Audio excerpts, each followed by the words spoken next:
Assalamualaikum warahmatullahi wabarakatuh. Baiklah, saya di sini akan menjelaskan tentang asas-asas hukum tata negara. Nah, di sini ada beberapa asas-asas hukum tata negara, yaitu yang pertama yaitu asas legalitas.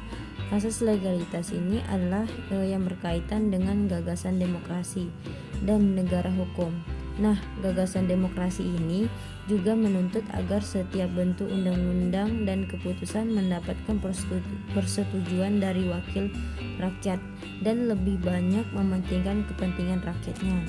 Nah, sedangkan menurut gagasan negara hukum, penyelenggara kenegaraan dan pemerintahan harus didasari pada undang-undang dan memberikan jaminan terhadap hak dasar rakyat yang tertuang di dalam undang-undang. Nah, yang kedua yaitu asas kekeluargaan. Asas kekeluargaan ini juga terdapat di dalam pasal 33 ayat 1 di Undang-Undang 1945 yang berbunyi yaitu tentang perekonomian disusun sebagai usaha bersama berdasar atas kekeluargaan. Nah, selain itu, asas kekeluargaan juga terlihat dari cara pengambilan keputusan dan musyawarah pertama. Cara pengambil keputusan bersumber pada sila keempat Pancasila berupa kerakyatan yang dipimpin oleh hikmat kebijaksanaan dalam permusyawaratan perwakilan. Nah, dengan cara pada sila keempat ini, cara musyawarah mufakat berarti keputusan yang diambil adalah hasil kesepakatan bersama. Nah, arti hubungannya kerjasama tersebut tampak di mana wakil pemerintah akan selalu bermusyawarah dengan DPR dalam proses pembicaraan penyusunan. Nah, yang ketiga yaitu asas kedaulatan rakyat.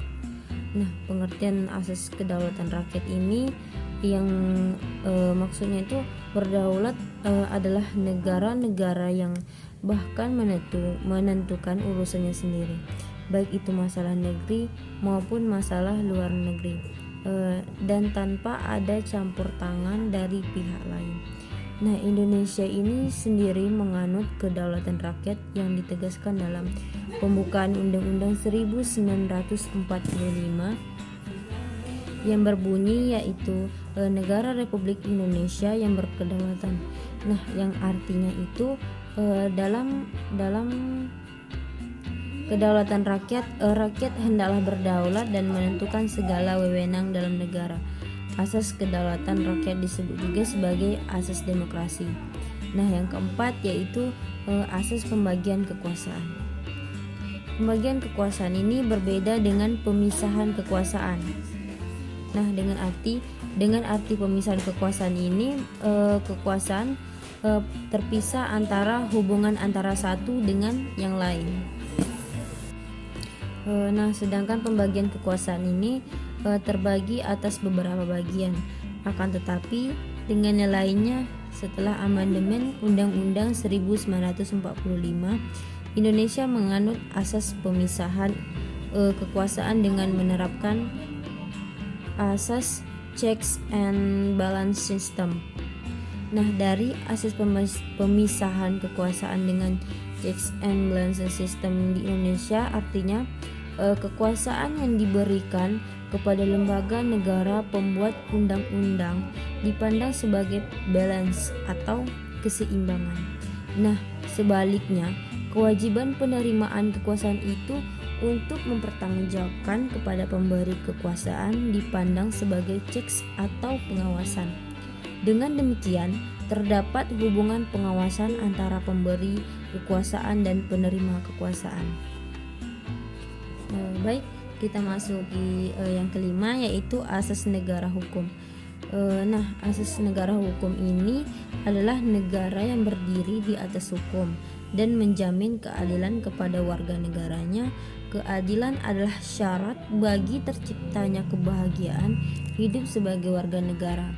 Nah, dalam sejarah hidup sebagai warga negara ini dikenal negara dalam arti sempit sebagai ajaran dari menurut pendapat Immanuel Kant dan Victor. Dalam negara hukum liberal atau negara hukum dalam arti sempit dikenal dua unsur sebagai berikut.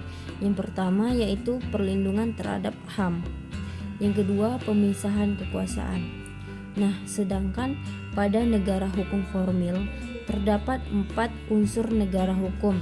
Yang pertama yaitu Yang pertama yaitu perlindungan terhadap HAM. Yang kedua, pemisahan kekuasaan. Nah, yang ketiga yaitu setiap tindakan pemerintah didasarkan atas undang-undang.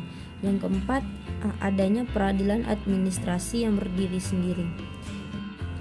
Nah, baiklah, selanjutnya saya akan menjelaskan tentang asas-asas hukum administrasi negara. Nah, hukum asas administrasi negara ini terbagi menjadi 3. Yang pertama yaitu asas yuridiktas. Asas yuridiktas ini merupakan setiap tindakan pejabat administrasi negara tidak boleh melanggar hukum, harus sesuai dengan rasa keadilan dan keputusan. Nah, yang kedua yaitu asas legalitas. Asas legalitas ini adalah suatu mengingat Indonesia adalah negara hukum. Maka asas legalitas ini adalah hal yang paling utama dalam setiap tindakan pemerintah. Yang dimaksud dengan asas legalitas ialah setiap tindakan penjabat administrasi negara harus ada dasar hukumnya atau ada peraturan dasar yang melandasinya. Nah, yang ketiga yaitu asas diskresi.